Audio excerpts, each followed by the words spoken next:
नमस्कार मित्रांनो, प्रेमाची गोष्ट या मालिकेच्या आजच्या भागामध्ये इंद्रा सगळीकडे धावपळ करत म्हणते की मुक्ता, ए मुक्ता, अगं कुठे गेलीस तू?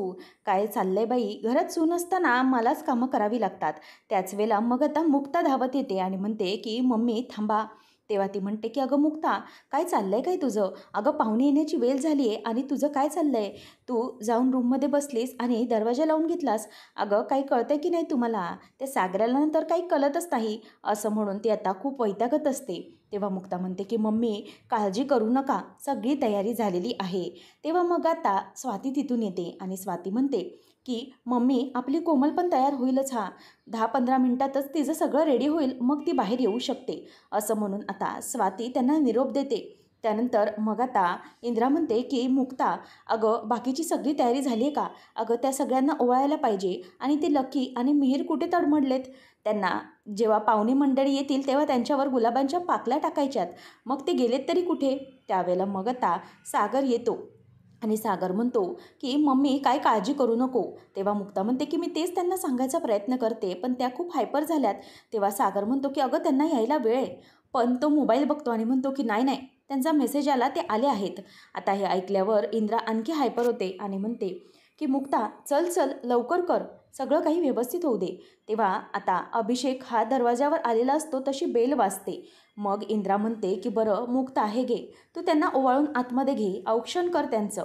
तेव्हा मुक्ता म्हणते की मम्मी अहो मी कशाला? नाही म्हणजे तुम्ही मोठे आहात तर हा मान तुमचा आहे. तेव्हा मग मुक्ताला ती म्हणते की अगं येडीबिडी झाली का तू? अगं तू या घरची मोठी सून आहेस, माझ्यानंतर तुलाच तर सगळं बघायचं आहे ना.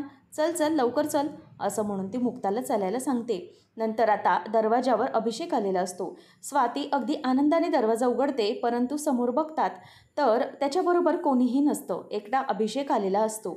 आता मुक्ता येते आणि मुक्ता आजूबाजूला बघते तर पाहुणे नसतात, म्हणजेच त्याचे आई वडील. त्यामुळे तिला धक्का बसतो, हा एकटाच आलाय याचा तिला धक्काच बसतो. त्याच वेळेला आता इथे मुक्ता ही त्याचं औक्षण करायला घेते, त्याला काही विचारत नाही. मग सागर हा आतमध्येच असतो, सगळी तयारी व्यवस्थित आहे ना, आणि तो मिहीर आणि लकीला आता आवाज देत असतो. त्याच वेळेला स्वाती आणि इंद्रा दोघीही एकमेकींकडे बघत असतात. दोघींच्या डोळ्यात हाच प्रश्न असतो की हा एकटाच कसा आला, याच्या घरातले पाहुणे वगैरे कुठे गेले, असा प्रश्न आता त्यांना पडलेला असतो.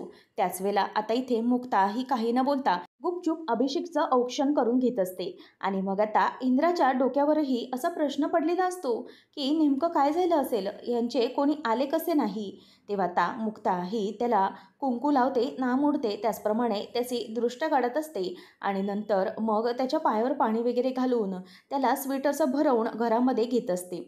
आणि त्यावेळेला घरात दरवाजात कोणी त्याला काहीही प्रश्न विचारत नाही. सागरला देखील असंच वाटत असतं की सगळे पाहुणे मंडळी येतच असतील, परंतु कोणीही नसतं. मुक्ता आता त्याला ओवाळायला सुरुवात करते आणि अभिषेक देखील अगदी आज्ञाधारक असल्यासारखा ते सगळं बघत असतो. नंतर मग आता मुक्ताला ती म्हणते की अगं हे मिहीर वगैरे कुठे राहिले, येणार होते ना ते, काय झालं? तेव्हा मग स्वाती म्हणते की अगं मम्मी येतीलच ते, काळजी करू नकोस, असं म्हणून ते इंद्राला शांत करत असतात. मुक्ता त्याला ओवाळताना मनातच म्हणत असते की आत्ताची ही वेळ आहे की तुला मी घरामध्ये घेते, ते औक्षण करून घेते, छान मानाने तू या घरामध्ये पाऊल ठेवतोयस. परंतु अशी वेळ येणार आहे जेव्हा तू जाशील ना, तेव्हा तुला धक्के मारून आम्ही या घराच्या बाहेर काढून टाकणार आहोत. तोपर्यंत वेळ आहे, तोपर्यंत तुझा मान काय तो तू जपून घे, असं म्हणून मनातल्या मनात ती त्याच्याकडे रागाने बघतच हे सगळं बोलत असते. त्याच वेळेला आता हा अभिषेक आतमध्ये येतो आणि स्वाती म्हणते की चला या आतमध्ये या, आणि ती त्याला यायला सांगते. मुक्ता म्हणते की हा एकटा आलाय, याच्या घरामध्ये कोणीही आलेलं नाही. आता ती तिथे जाऊन ताट ठेवते आणि सगळ्यांसमोर बसते. आता अभिषेकला बसायला दिलं जातं आणि त्यानंतर मग सगळेजण असतात आणि इंद्राचा मूड जरासा ऑफ असतो, कारण त्याच्याबरोबर कोणीही पाहुणे नाहीत. मग ती सागरला विचारायला सांगत असते. आता इंद्रा म्हणते की अभिषेकराव, म्हणजे काय झालं, तुमच्याबरोबर तुमचे आई वडील वगैरे कोणी कसे आले नाहीत? म्हणजे काय, कोणी पार्किंग वगैरेमध्ये थांबलेत का? आणि पार्किंगला गाडी लावून वगैरे येतात असं काही आहे का? त्यावेळेला आता इंद्राने असा फिरून फिरून प्रश्न विचारल्यामुळे अभिषेक म्हणतो की मावशी, तुम्हाला माहिती आहे का, तुमचा हाच इनोसन्स स्वभाव आहे ना, हा मला खूप आवडतो. तुम्ही अगदी असं मनमोकळेपणाने सगळं बोलताना, हाच तर स्वभाव मला आवडतो. खरं तर असं नाही आहे, कोणीही पार्किंगमध्ये वगैरे कुठेच नाही आहेत, कारण ते आलेच नाही आहेत. असं म्हटल्यावर आता सगळेजण बघतच राहतात आणि सावनी आता हा काय उत्तर देतोय, पुन्हा घोळ घालतोय की काय, अशा नजरेने त्याच्याकडे बघतच राहते. तेव्हा अभिषेक म्हणतो की तसं काय ना मावशी, माझ्या आईवडिलांना हे लग्न मान्य नाही. ते जशा प्रकारे तुम्हाला नकार देऊन गेले होते, त्यांनी मला हे लग्न म्हणायला किंवा करायला नकारच दिला होता. आता मुक्ता बघतच राहते की हा नेमका पुढे काय चाल खेळतोय. नंतर मिहीर आणि लकी एकमेकांकडे बघतच राहतात आणि पुढे अभिषेक म्हणत असतो की त्यांचा या लग्नाला पूर्णपणे ठाम विरोध आहे. मला सांगितलं, जर तू हे लग्न करायला तयार झालास किंवा साखरपुड्यासाठी वगैरे गेलास, तर आम्ही तुझ्याशी सगळे संबंध तोडून टाकू वगैरे. पुन्हा आम्हाला तोंड दाखवू नकोस, असं सगळं ते बोलले घरातून निघताना. परंतु ठीक आहे. आता हे ऐकल्यावर इंद्राला खूपच भीती वाटू लागते. इंद्रा म्हणते की बापरे, एवढं सगळं आहे. पण तो म्हणतो की मावशी, तुम्ही काळजी करू नका. तुम्हाला माहीत आहे ना, मी शब्दाचा अगदी पक्का आहे. मी तुम्हाला वचन दिलं होतं की मी लग्न करणार तर कोमलशीच करणार, आणि हो, मी त्यांनाही तसंच ठामपणे सांगितलं आहे की मला लग्न कोमलशीच करायचं आहे. आता हे ऐकून सागरलाही त्याच्या या डिसिजनचा खूप आनंद झालेला असतो. अभिषेक म्हणतो की मला माहिती आहे, मी माझ्या आईवडिलांना चांगलंच ओळखतो. ते फार काळ माझ्यावर रुसून बसू शकत नाही. ते नक्कीच ही एंगेजमेंट झाल्यानंतर आम्हाला एक्सेप्ट करतील, बस इतकं काही नाही. तेव्हा मग आता त्यापुढे स्वाती म्हणते की तसं नाही, परंतु जर लग्नापर्यंत ते आले नाहीत तर तर काय करायचं आहे आपण. तेव्हा मग तो म्हणतो की हो, तुम्ही नका काळजी करू, सगळं काही व्यवस्थित होईल. इंद्रा म्हणते की तसं काही नाही आहे. ॲक्च्युली तुमच्या घरामध्ये काही वाद वगैरे नकोत ना, भांडणं नकोत लग्नानंतर, म्हणूनच आम्ही बोलतो, बाकी काही नाही. असा बाकी त्यातला हेतू बोलण्यासारखा काही नाही. तेव्हा मग तो म्हणतो की हो मावशी, मला तुमचा कन्सर्न अगदीच कळतोय, परंतु तुम्ही काळजी करू नका. मी आईवडिलांना ओळखतो. ते लवकरच आमचं नातं स्वीकारतील आणि लग्नाच्या वेळेला ते माझ्याबरोबर असतील असं मनापासून मला वाटतं. आणि हो, ते नक्कीच असतील अशी माझी खात्री देखील आहे. असं तो त्यांना अगदी गुंडाळत असतो आणि त्याचं ते गोड गोड बोलणं आणि सगळं असं प्रेमाने बोलणं पाहून मुक्ताला तर मात्र मनातल्या मनात खूप राग येत असतो. स्वाती म्हणते की ठीक आहे, जर लग्नापर्यंत ते असतील तर चांगलंच आहे आणि ते लग्नात असायला हवेत. तेव्हा तो म्हणतो की डोंट वरी, काहीच काळजी करू नका, लग्नात असतील ते. मग आता इथे स्वातीला आणि बाकीच्या सगळ्यांना टेन्शन आलेलं असतं की साखरपुड्यासाठी कोणीही नाही, फक्त मुलगा आहे. यामुळे थोडं सगळ्यांना थोडा कन्सर्न वाटत असतो. आता इंद्राला थोडं टेन्शन असतं. सागर तिला गप्प बसवतो आणि मग नंतर इंद्रा म्हणते की हो जावई बापू, तुम्हीच बोलताय ना की घरातलं सगळं काही व्यवस्थित होईल, तुम्हाला अशी आशा आहे, तर मग आई एकविरा सगळं काही व्यवस्थित करेल. आई एकविरा आहे ना आपल्या पाठीशी, ती आपलं सगळं कार्य व्यवस्थित पार पाडेल. असं म्हणून आता ती शांत होते आणि नंतर अभिषेकला आता बरं वाटतं की सगळ्यांना त्याने गुंडाळलं. तर इथे मुक्ताला इंद्रा म्हणते की अगं ए मुक्ता, त्यांना जरा सरबत दे. तेव्हा मिहीर म्हणतो की थांब, मी वहिनीची मदत करतो. आणि लकीही म्हणतो की हो, मी पण मदत करतो. असं म्हणून लक्की आणि मिहीर मुक्ताच्या मागे मागे जातात. आता लांबूनच ते सगळं सावनी बघते. सावनी म्हणते की वा, बरं आहे, म्हणजे या मुक्ताला आता एकटीला काही तो गेम खेळता आला नाही, म्हणून आपल्या साथीला तिने या मिहीरला आणि लक्कीला घेतले. खेळ खेळ मुक्ता, तुला किती काय खेळ खेळायचेत ना ते खेळ, परंतु यावेळेला मी तुझा कोणताही डाव यशस्वी होऊ देणार नाही. यावेळेला मी तुला जिंकूच देणार नाही, तर अशी सगळी प्लॅनिंग मी करून ठेवलेली आहे. असं म्हणून आता इथे सावनी ही मुद्दामच मुक्ता जात असते, तिच्याकडे पाठमोरी बघते आणि यावेळेला हा अभिषेक आणि मी जिंकणार, असं मनातल्या मनातच ती बोलत असते. एकदा की हा साखरपुडा झाला आणि लग्न झालं की मग बघ पुढे काय घडते ते. तुझ्या मनामध्ये जे काही चाललंय ना, ते सगळं काही बरोबरच मी खोडून काढणार आहे. असं तिथे सावनी ही जळफळाट करत मुक्ताकडे रागाने बघत असते. तर इथे मुक्ता ही सरबत बनवण्यासाठी घेते. तर लक्की म्हणतो की वहिनी, काय करायचं आहे पण? तू म्हणत होतीस की याच्या बायकोचा फोन येईल किंवा याची बायको एव्हाना घरापर्यंत येईल, पण काय झालं असेल, म्हणजे याची बायको अजून आली कशी नाही? त्यावेळेला मुक्ता म्हणते की थांब थोडा वेळ, मला तरी वाटतंय की आत्तापर्यंत ही बातमी पूर्ण कानाकोपऱ्यापर्यंत पसरायला हवी होती आणि याच्या बायकोपर्यंत ही बातमी जायला हवी होती, परंतु काय झालं असेल अचानक, म्हणजे काय झालं? तेव्हा मग लकी म्हणतो की जर वहिनी मला सांग, याची बायको आलीच नाही तर मग आपण काय करायचं? तेव्हा मुक्ता म्हणते की मग प्लॅन बी. तेव्हा मिहीर आणि लकी धक्क्याने तिच्याकडे बघत म्हणतात की काय प्लॅन बी? नेमकं हा प्लॅन काय आहे दोघांना काहीच माहीत नसतं, कारण मुक्ताचं तसं ठरलेलं असतं. आता मिहीर इथे बोलतो की वहिनी, आम्हाला तू सांग नेमकं काय करायचं आहे ते. आता मुक्ता ही मिहीर आणि लकीला तो सगळा प्लॅन समजावून सांगू लागते आणि नेमकं काय काय करायचं आहे हे सगळं समजवत असते. तर इथे अभिषेक हा त्यांच्यामध्ये पूर्णपणे गुंतलेला असतो आणि सावनीकडे बघतच सगळं ओके आहे असं म्हणत असतो. तर इथे मिहिका ही बसलेली असताना ती मोबाईलमधून मिहीरचे जुने फोटोज बघत असते आणि मिहीरचे ते फोटो बघत असताना तिला त्याची खूपच आठवण येत असते. आता मिहीरचे सगळे फोटो बघितल्यानंतर तिला त्यांची शेवटची भेट आठवते. ते म्हणजे जेव्हा मिहीरला कळलेलं असतं की मिहिका प्रेग्नंट आहे, तेव्हा मिहीर तिला म्हणालेला असतो की मिहिका, आता तू तुझ्या आयुष्यात खरंच खूप खुश असशील ना. तू प्रेग्नंट आहेस आणि तुला तुझ्या नवरा मनासारखा असा श्रीमंत नवरा मिळाला म्हणून तुझं आयुष्य अगदी सेट झालं असेल ना. तू तुझ्या मार्गाला लागली आणि मी माझ्या मार्गाला तर आता जायलाच हवं, असं सगळं तो तिला म्हणालेला असतो. आणि मिहिका, तू आता व्यवस्थित आहेस, तुझं लाईफ सेट आहे. आणि ही सगळी बातमी ऐकून मला तर खूप आनंद झाला आणि तू तुझा मार्ग निवडला आहेस आणि तू त्या मार्गावर खुश आहेस आणि मलाही तो निवडावाच लागणार आहे, असं म्हणून आता मिहिका ते आठवून अगदी अपसेट होत असते आणि स्वतःच्याच पोटावर हात ठेवत असते. आणि मिहिका म्हणते की हे सगळं जे काही चाललं आहे ना, खरंच खूप विचित्र पद्धतीने घडत आहे. माझ्याबरोबर जे काही चाललं आहे ते. मिहीर, मी काय करू मला खरंच कळत नाही आहे. आता या क्षणाला मला खरंच असं वाटतं आहे की तू माझ्यासोबत असायला हवंस. खरंच, कारण माझं बाळ आहे ते तुझंच आहे हे तुला मी कसं सांगणार, असा विचार आता इथे मिहिकाच्या डोक्यामध्ये येत असतो. सारखे सारखे तिच्या डोक्यामध्ये तेच तेच विचार येतात. म्हणूनच ती पटकन फोन घेते आणि म्हणते की ही आनंदाची बातमी मला मिहीरला सांगायला हवी. आता जर मी त्याला सांगितलं तर तो खूप खुश होईल आणि कदाचित तो मला एक्सेप्ट करेल आणि काय करेल, कदाचित ऐकेल का माझं आणि याच्या विरोधही होऊ शकतं. एक्सेप्टही नाही करणार तो. मी त्याला फोन करून सांगू का निदान ही गोष्ट?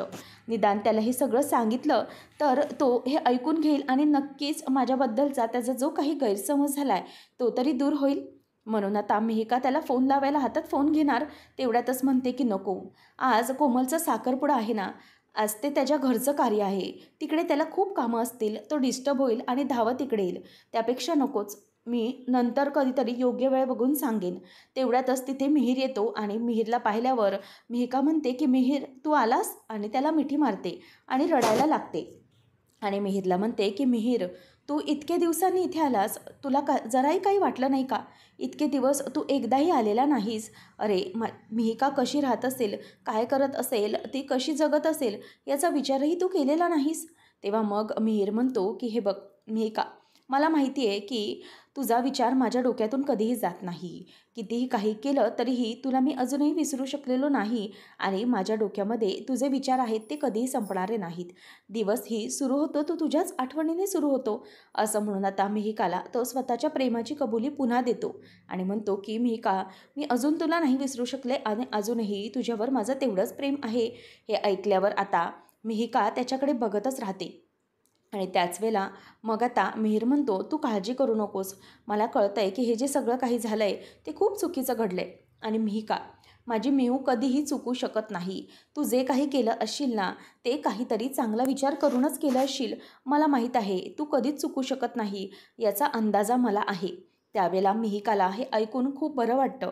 मिहिका म्हणते की मिहीर, खरंच अरे, हे काय होऊन बसलं आहे आपल्या आयुष्यात, कसं घडलं आपल्या बाबतीत असं सगळं, किती चुकीच्या वळणाने सगळ्या गोष्टी घडत गेल्या. परंतु मिहीर, मला इतकंच वाटतं की आपण इतक्या गोष्टी ठरवल्या होत्या, आपल्या पुढच्या भविष्याबद्दल किती काही गोष्टी आपण ठरवल्या होत्या एकत्र, परंतु सगळं काही चुकीचे फासे पडले आणि सगळं काही चुकीचं घडत गेलं. मिहीर, मलाही तुला खूप काही महत्त्वाच्या गोष्टी सांगायच्या होत्या, त्या सगळ्या राहून गेल्यात. खरंच मला खूप त्रास होतो या सगळ्याचा. या आयुष्यात इथे मी अशी कशी येऊन पडले मला खरंच कळलं नाही. आणि मिहिका आता रडत असते. काय बोलावं काय नाही तिला काही सुचत नसतं. ती आता फक्त त्या गोष्टीत मिहीरला सगळं काही सांगण्याचा प्रयत्न करते. परंतु मिहीर म्हणतो की हे बघ मिहू, शांत हो, मला कळतंय. तेव्हा मिहिका म्हणते की मिहीर, मलाही तू तितकाच अजूनही आवडतोस, कारण माझंही तुझ्यावर तितकंच प्रेम आहे, असं ती त्याला कन्फेशन देत असते. त्याच वेळेला मिहीर म्हणतो की हे बघ मिहू, तू रडू नकोस, तू शांत हो, मला कळतंय तुझी सध्याची काय अवस्था आहे ती. तू कधीच चुकू शकत नाहीस किंवा तू कधी माझ्याबद्दल चुकीचा विचार करणार नाहीस इतकं मला कळतंय आणि मला त्रास व्हावा असं तुला कधीही वाटणार नाही मिहू. असं म्हणून तो तिचा हात जवळ घेतो आणि तिचा हात जवळ घेऊन तो आता तिला शांत करत असतो. त्याच वेळेला आता मिहिका पुन्हा रडायला लागते आणि म्हणते की थँक्यू मिहीर, तू आज आलास, नाही तर मी स्वतःला कधीच माफ करू शकले नसते. आणि मग ती आता रडत रडतच मिहीर थँक्यू असं म्हणते आणि तिच्या लक्षात येतं की हा सगळा तिला झालेला भास आहे. मिहीर अजूनही आलेला नाही आणि हा मिहीर हा फक्त भास होता हे लक्षात येतं आणि पुन्हा मिहीरचा फोटो बघून ती रडू लागते. त्यानंतर आपल्याला पाहायला मिळतं की इकडे प्लॅन बी ॲक्टिवेट करण्यासाठी सगळेजण तयार असतात.